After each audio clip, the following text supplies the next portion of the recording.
284. Sincerity.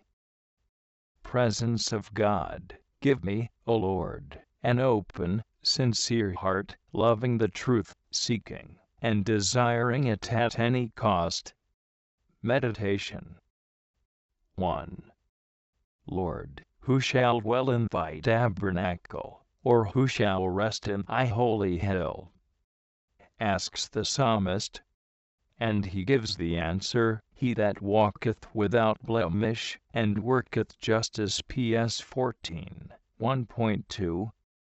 God is truth, and no one can be admitted to his intimacy, who does not strive as much as he can to live in truth, and to be sincere in all his actions.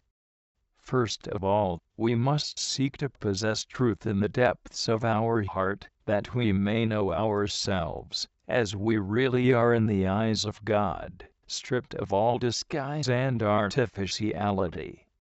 To do this we must accept not only the truths which please us, but also those which are painful and wound our pride to the quick, revealing our faults and evil tendencies. A person who is sincere never closes his eyes to these truths, but values them, even if they are humiliating, knowing that humiliation which reveals the truth is worth more than an illusion which flatters pride and keeps us in error.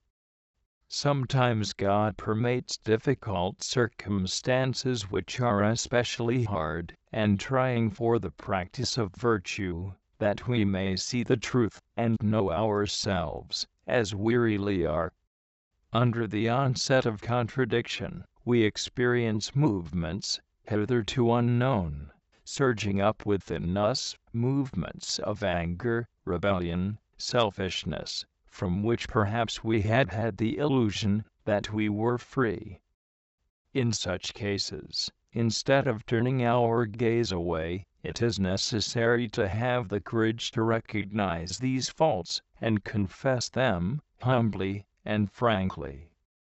St. John of the Cross speaks of certain pious souls who, in confession, palliate their sins and make them appear less evil, and thus excuse themselves rather than accuse themselves. Cfdni 2:4. A soul that loves the truth is very far from acting in this way, even if it has only venial sins and imperfections of which to accuse itself in confession. It exposes them all very sincerely, without magnifying or minimizing them, never blaming circumstances, but only itself for all that is faulty. Sincerity in confessing our faults is the first step towards freeing ourselves from them. 2. A soul can be insincere in its interior life and its relations with God, but it can never deceive Him, and its lack of sincerity will only redound to its own disadvantage. But with respect to our neighbors it is not so. A want of sincerity can easily harm them, or at least deceive them. Hence, not only charity, but also justice demands that we conduct ourselves with the greatest sincerity in our relations with our neighbor. Wherefore, putting away lying, St. Paul exhorts, "Speak ye the truth every man with his neighbor, for we are members one of another." F4:25. Because of the natural ties, and still more, the supernatural ones, which bind us to our neighbor, he has every right not to be deceived either by our words or by our actions. To be sincere, our words must, first of all, correspond to our thoughts. To be convinced of one thing and to affirm another, with the intention of deceiving someone, is directly contrary to truth, and, therefore, an offense against God, who is infinite truth. Such an act is absolutely inadmissible in any soul, and especially in one who aspires to union with God. How can falsehood hope to be united to supreme truth. And yet under a more subtle form certain deficiencies in sincerity are not wholly absent from the conduct of devout souls, little subterfuges, words spoken in such a way that they ward off a just rebuke, conceal a mistake which one does not wish to admit, or even attract a little praise or admiration, and all this through vanity, or human respect, in order to avoid humiliation or suffering. These are mean ways of acting, unworthy of a sincere, noble spirit. Any want of sincerity, however small, in a soul who has consecrated itself to God, is very displeasing to Him, and is a serious obstacle to its spiritual progress.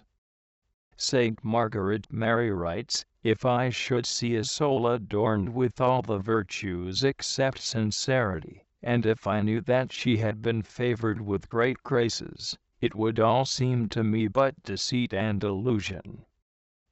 It is not sufficient to be sincere in our words, we must also be sincere in our actions and conduct.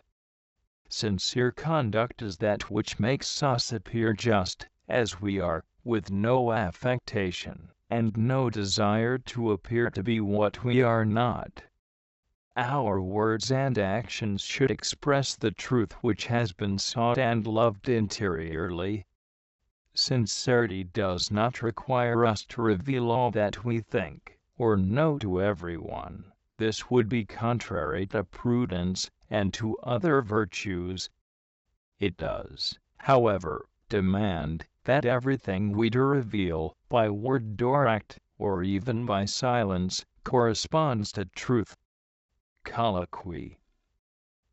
O Lord, if I wish to reach you, who are the way, the truth, and the life, I must travel the road of truth, without any pretense or dissimulation, renouncing reason that has been darkened by self-love and human respect.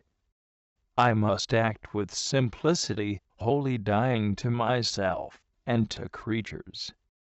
Teach me, O eternal truth, how to act sincerely and frankly. Let my soul, simple as a dove, fly to you, to build its nest in your heart, and nourish itself with the knowledge of you, and of itself, thus despising its own malice.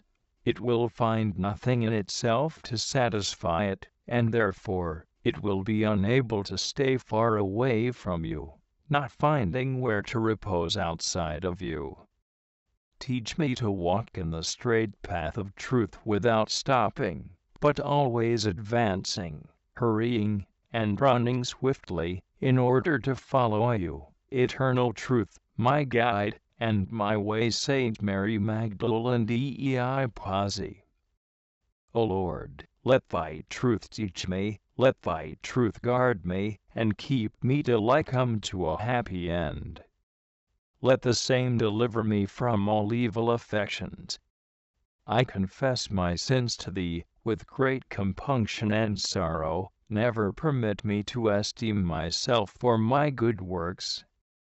I am indeed a sinner, subject to, and entangled with many passions.